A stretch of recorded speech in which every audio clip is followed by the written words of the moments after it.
बिस्मिल्लाहिर्रहमानिर्रहीम। अस्सलाम वालेकुम। आप देख रहे हैं सॉल्यूशन। मैं हूँ दानियाल हारून। 14 अगस्त मनाने के बाद हम अपने आप से एक सच्चा सवाल करते हैं, क्या हम वाकई आज़ाद हैं? उसकी कुछ वजूहात मैं आपके सामने रखता हूँ। एक आज़ाद मुल्क में कुछ हो ना हो, लेकिन अपने दिए गए वोट को बदला नहीं जाता। एक आज़ाद मुल्क के अंदर सबसे अहम चीज़ होती है कि हक़ वो क्या है? वो है वोट। जिसको दिया जाए उसी को पड़े। क्या इस मुल्क में ये हमने देखा? क्या हमारा दिया गया वोट किसी और को तो नहीं चला गया? या हमारा दिया गया वोट उठाकर किसी और को तो नहीं दे दिया गया? क्या हमारा दिया गया वोट उठाकर जला तो नहीं दिया गया? ये सबसे अहम सवाल है जो हमने 14 अगस्त वाले दिन अपने आप से पूछना था। क्योंकि जिन्होंने ये करना था उन्होंने तो कर दिया, और बजाय इसके कि वो शर्मिंदा हों, उन्होंने हमें बताया कि उन्होंने बिल्कुल ठीक किया। ख़वातीन और हज़रात, मुल्क जिसकी मैं पिछली वीडियोस में बात कर चुका हूँ कि हम किस डायरेक्शन में जा रहे हैं, पता नहीं किस किस्म का माइंडसेट है हमारा। हमें समझ नहीं आ रही, और अभी भी नहीं आ रही, पता नहीं कब आएगी, कि बहैसियत कौम, बहैसियत रियासत हमें करना क्या है। हम आज भी, जब मैंने बहुत से लोगों की बातें सुनी कि उन्होंने बोला डाइवर्सिटी और पता नहीं कौन कौन से इंग्लिश के आला और उर्दू के आला ज़बरदस्त तलफ़्फ़ुज़ तरीन अल्फाज का इस्तेमाल करते हुए कहा हम अहद करते हैं।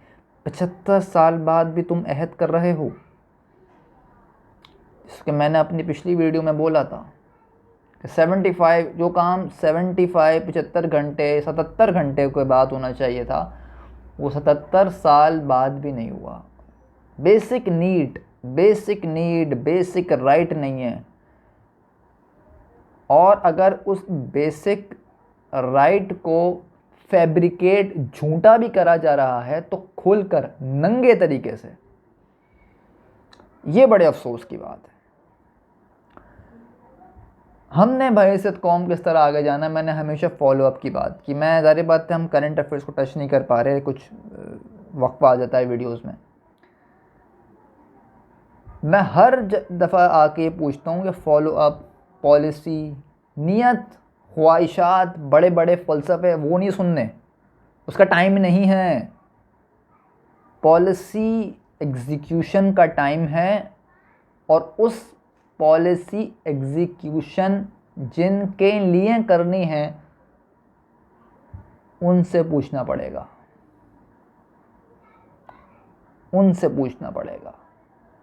वो है 25 करोड़ आवाम। पॉलिसी फेलियर लोग, पॉलिसी फेल्ड लोग, वो दोबारा नहीं आ सकते। नो मीन्स नो, कुछ भी हो जाए नो। जब जिस चीज़ की बुनियाद झूठ पर होगी, जैसे कि आर्मी चीफ ने फरमाया कि झूठा शख्स जो झूठ बोलता है वो बड़ा, उसको सूरह मायदा की आयत का उन्होंने हवाला दिया। ये सबके लिए पैगाम है कि सबसे इम्पोर्टेंट चीज़ तो झूठ पे बुनियाद है इलेक्शन। उस झूठी बुनियाद के ऊपर, और मुझे तो लगता है आर्मी चीफ ने उनको भी पैगाम दे दिया जिन्होंने इलेक्शन को चोरी किया। बिल्कुल, कोई मानेगा मेरी बात नहीं माने, लेकिन मैं तो इसको इसी तरह एलेबरेट करूँगा। उन्हें वाज़ेह पैगाम दे दिया। अब ये सुनना और समझना हम सब की जिम्मेदारी है। दूसरी इम्पोर्टेंट ख़बर जो बड़ी आई, और जनरल फैज़, अच्छा सवाल ये पैदा होता है, अब लोग मुझसे पता नहीं इस बात से, मेरी एनालिसिस से, मैं तो वाहिद बंदा, मैंने बोला कि 9 मई में खान साहब को कबूल कमांडर हाउस चले जाना चाहिए था। मैंने अपनी वीडियोस में बोला है। जनरल फैज़ देखिए इमरान खान साहब को ना सब जानते हैं, और कुछ मुलाकातों के बाद तो हर एक को अंदाज़ा होता है इंसान के माइंडसेट का। उनका इतना दिमाग इस्तेमाल नहीं करेंगे कि यार 10 साल के लिए मैं एक बंदे को लॉन्च कर देता हूँ। बताया जा रहा है कि एक प्रोजेक्ट बनाया गया और इमरान खान साहब को लॉन्च किया गया, बनाया गया प्रोजेक्ट, किया गया लॉन्च, ठीक है, मान लिया। आज प्रोजेक्ट है उनका, आज उनके पास क्या सपोर्ट है? स्टेट ऑफ पाकिस्तान इमरान खान को गिरबान से पकड़ी हुई है, ऐसा ही है। तो फिर पॉपुलैरिटी सपोर्ट कैसे आ रहा है इस आदमी का? इसको तो तस्लीम करना चाहिए ना। दीवार पे लिखा हुआ या मंजर आम पे दिखने वाली चीज़, जो कुछ होते हैं रियलिटीज़ जो हर इंसान के मुख्तलिफ हो सकती हैं, ऑब्जर्वेशंस, कुछ होते हैं फैक्ट्स। फैक्ट तो ये ना कि उनकी पॉपुलैरिटी है, ये पॉपुलैरिटी गुस्से में तब्दील हो रही है, सख्त गुस्से में। इनके एक चीज़ की एक लिमिट होती है। 2 साल से लगे हुए हैं, 2 साल बहुत लंबा अरसा होता है।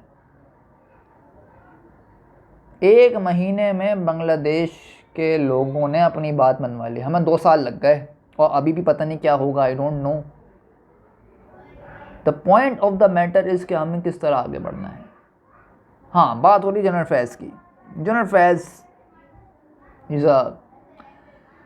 शुरुआत हो गई है, ये शुरुआत जनरल फैज़ से हुई है। हर, चाहे वो आर्मी का बंदा हो, अदलिया का हो, वो सियासतदान हो, करोड़ों अरबों रुपए की करप्शन के इल्ज़ामात होते हैं, उनकी नहीं बन रही होती किसी के साथ, तो इल्ज़ामात पे उनको गिरफ़्तार कर लिया जाता है। उसकी सबसे बड़ी मिसाल अनवर मजीद की है, ओमनी ग्रुप वाले की, डॉक्टर आसिम की है। 500 अरब रुपए की करप्शन के इल्ज़ाम थे ना, अब आप उनको हिलाल इम्तियाज़, सितारा इम्तियाज़, पता नहीं क्या क्या दे रहे हैं। देखिए इसमें 2 बातें ना, अब इसको भी मंतक़ी अंजाम तक पहुंचाइए। नंबर 1, अगर चे वो केसेस उनके ऊपर सही थे तो क्या हुआ? अगर गलत थे तो अनवर मजीद साहब ने, जिन्होंने उन पर केसेस बनाए थे, उन्होंने उन पर कोई केस किया? देखिए बेवकूफ़ नहीं बनाओ ना, इतना बड़ा तमाशा करते हो, प्रॉपर तरीके से कौम पूरी घूम जाती है उस तरफ, डाइवर्ट कर देते हैं आप पूरी कौम की तवज्जो। उसके बाद इस किस्म की हरकतें होती हैं, उनको माफ़ कर दिया जाता है, ये डील हो गई उनके साथ। ये काबिल कबूल नहीं है, ये समझ लें। ये एक दफ़ा फिर बता रहे हैं कि समझ लें, समझ नहीं आ रही। देखें, मैं वो इंसान हूँ, मेरी ये सोच है कि पाकिस्तानियों को, तमाम लोगों से भी मुखातिब हूँ अपनी कौम से, कि आपने मुल्क में रहकर अपने मुल्क को अपने तरीके से आपने सही चलाना है, अपने तरीके से आपने अपने मुल्क के लिए जद्दोजहद करनी है, अपने तरीके से। बाहर जाना इज़ एन ईज़ी वे। पहले ज़माना होता था, मैं लोगों को बोलता था बाहर मत जाया करें, लेकिन हर एक की अपनी एक मजबूरी होती है। लोग बाहर जा रहे हैं, एक केओस है मुल्क के अंदर, एक अजीब सी बेचैनी है। सब अच्छा है कहने से अच्छा नहीं होता, नहीं होता सब कहने से अच्छा, करके दिखाना पड़ता है। और वो शक्ल ला के खड़ी कर दोगे जो कि माफिया हैं, उनका माइंडसेट आप चेक करें कि वो ओलंपियन जीता, उसके मुंह से निकलवा लिया उन्होंने जो मैं तो उनका लगाया हुआ पौधा हूँ। वो बेचारा एक शरीफ लड़का है, मुल्क का नाम रोशन किया, उसने एक ज़बरदस्त काम किया, उसको भी माफिया ने क्या किया, पॉलिटिसाइज कर दिया। ये है माफिया, इसलिए मैं कहता हूँ ये माफिया है। लेकिन हमारे कुछ लोगों को ये बड़े पसंद आते हैं। खैर, कौम को पसंद नहीं आते, कौम को पसंद नहीं आते। समझ आ रही है ना कि पसंद नहीं आते। अभी सबसे बड़ी प्रॉब्लम जो मुझे लगती है पाकिस्तान में जो होने जा रही है, देखिए इंटरनेट की वजह से ये ऑनलाइन जो हमारा फाइबर और ये अपवर का काम है, ये इसके ऊपर फाइबर ने बोला है कि इस रीजन के लोगों की जो इंटरनेट है, इनके ऊपर आप अप्रोच करें तो अपने बलबूते पर करें। इंटेग्रिटी तो पहले ही नहीं थी, इंटरनेट भी नहीं है इनके पास, पूरा सिस्टम बंद हो जाएगा पाकिस्तान में। जितनी भी हमारी आईटी इंडस्ट्री है करोड़ों की, जितनी भी है वो बाकी दुनिया के मुकाबले में बहुत छोटी है, लेकिन बहुत बड़े नेटवर्क पे ये काम पाकिस्तान में लोग कर रहे हैं और अच्छी खासी इससे अर्निंग होती है। उस फायरवॉल के चक्कर में ये सब हो रहा है। फायरवॉल से क्या होगा? देखिए मैं आपको फिर एक बात बताऊं, लीडर के नीचे एहतजाज होगा ना, कंट्रोल किया जा सकता है। लीडर के बिना एहतजाज अगर हो गया, किस तरह कंट्रोल करेंगे? देखिए ऐसे नहीं चलेगा। ये इस तरह दबोच के मार के कूट के, दबोच के मार के कूट के, ये किस तरह चलेगा? नौजवान, मैंने आपको फिर एक बार बता रहा हूँ, उसको दीवार से पुश करेंगे, वो स्प्रिंग है, वो खींच के बाहर आता है, वो नहीं डरेगा। और अब तो डर भी निकल गया। तो कोशिश करनी है, हमने रुजू करना है, हमने रुजू करना है, हमने रुजू करना है। और हमने इस कौम को ये समझाना है, बार बार समझाना है कि रियासत कौम के साथ खड़ी है, ना कि माफिया के साथ। और उम्मीद करते हैं कि हमारी रियासत कौम के साथ खड़े होकर दिखाएगी। और इस उम्मीद के साथ हम आज की नशिस्त का अख्ताम करते हैं। अपना बहुत ख्याल रखिएगा। आपसे मुलाकात होगी अगली नशिस्त में। अल्लाह हाफ़िज़।